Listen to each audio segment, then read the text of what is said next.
Hello everyone. So today inflation numbers were released and they are ugly.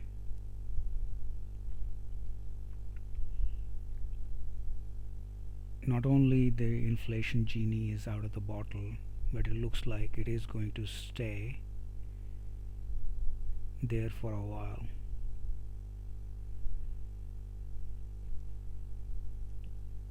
So I'm going to share some data to show you um, why it is going to be sustained.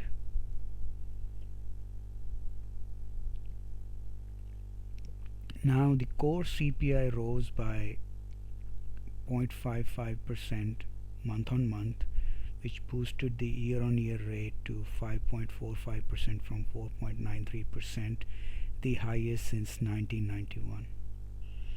So core CPI is now 4.45 month on month. Last month was 4.93%.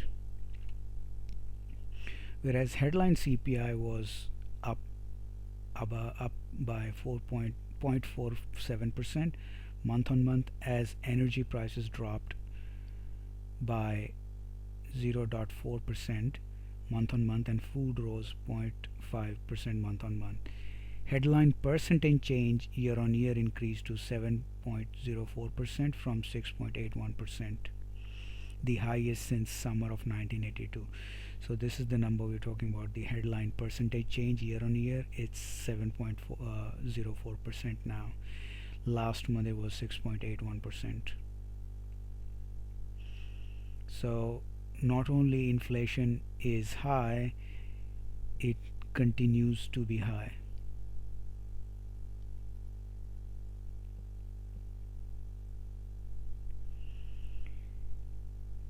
Um,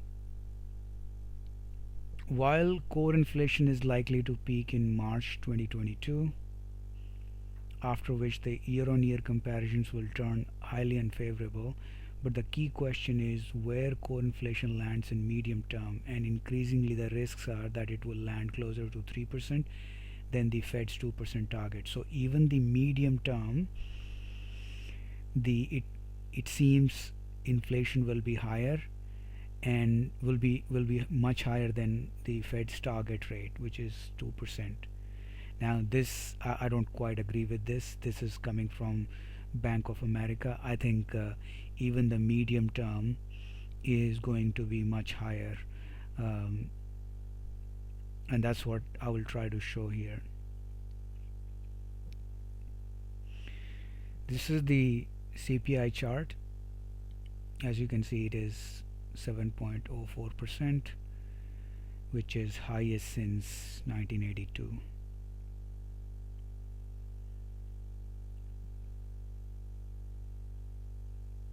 Moving on, not only the consumer prices soared to fastest in 39 years, real wages have been down 9 months straight, and this is also very important, that the wages are not able to meet or help fight the inflation.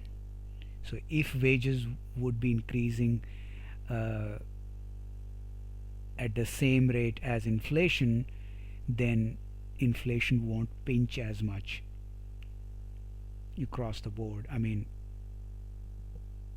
all the wage segments.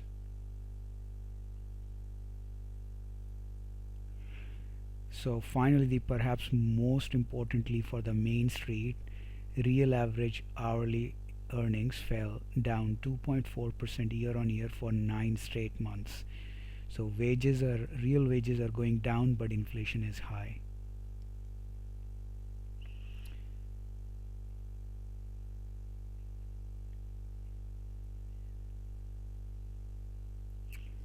Now, not only the inflation is high, the mandates imposed by the government are causing supply chain issues and hence the food shortages. So this is specifically talking about shortages in food, and but it probably is equally valid for other consumables as well. So food prices looks like they will take a big leap up in January, as this becomes the first month in which eye-popping shortages have started to show up in some parts of the country because of an exploding worker shortage due to Biden mandates kicking in at the same time.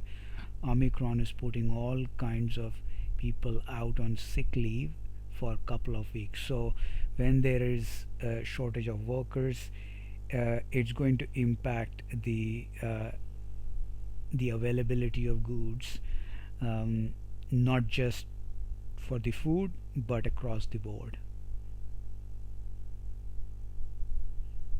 which is going to be again inflationary in nature, because in order to meet the demand, prices will have to be increased, and in some cases there will be just completely unavailability of things, which will allow certain segments of um, industry to either price gouge um, to match that demand.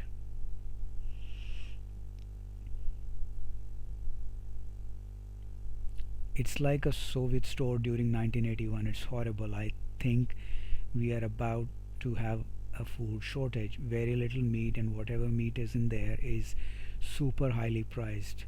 Extreme little produce. It's kind of scary. All of a sudden, things disappearing. You need to do something about it.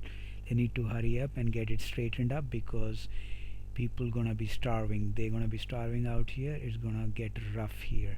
This is an account from an individual in this video.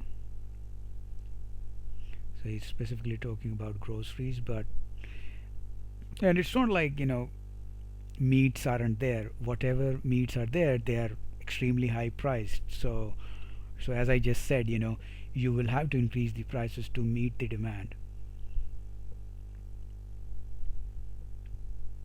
And which means a lot of people will be priced out, so they won't be able to afford certain things. So supply chains are causing havoc as well and adding to that inflation, and depending on how long these mandates last, that would actually impact the availability of goods, and prices of goods as well.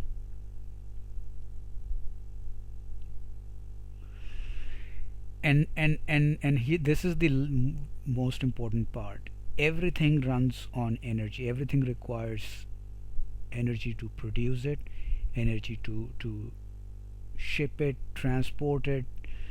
uh, so everything revolves around energy, and the predictions are energy prices are going to increase significantly. So Patrick Dehan, gas buddy, head of petroleum analysis, said the average could peak as high as 4.13 per gallon in June 2022. So by June 22, average price per average price per gallon of gas would be 4.13.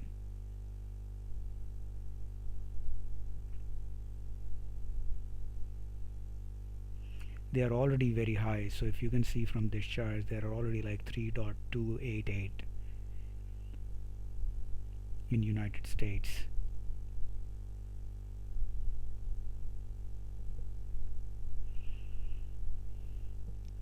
And this is the kicker.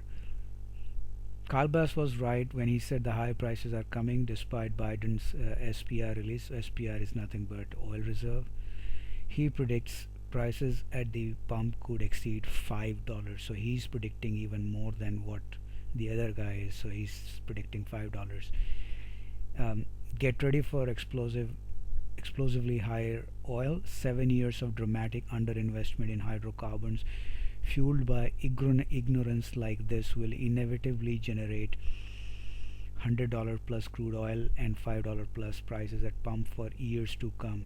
We all would love to see an overnight transition to alternate energy, and this is exactly what I have been explaining in my videos, that this so-called this ESG movement has uh, pushed or tried to push this green alternatives of energy without, you know, infrastructure in place, or without that alternative energy in meaningful quantity in place, and that is causing deficits. So that has caused deficit because uh, nobody bothered to compensate the quantity that was required, that was supposed to come through alternative measures. No investment was done into the conventional resources to meet that, and hence now there is a deficit, and that would lead to higher prices in hydrocarbon type of fuels or conventional fuels. And this is going to be sustained because, as Kyle has rightly pointed out, 7 years of underinvestment means it will take a while, if should we start the exploration of new sources of energy today. So it's going to be sustained. Now, even if the supply chain issues get fixed by June, reasons like higher energy would not allow food or other prices to come down. That means sustained inflation, sustained higher prices, and if real wages are going down, this is going to really pinch hard.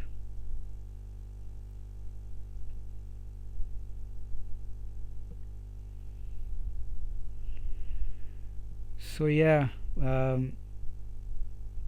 it's not looking good from for Main Street perspective.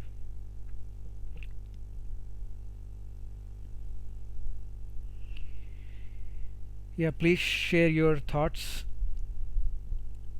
share, subscribe, like, and I will see you in the next one. Bye.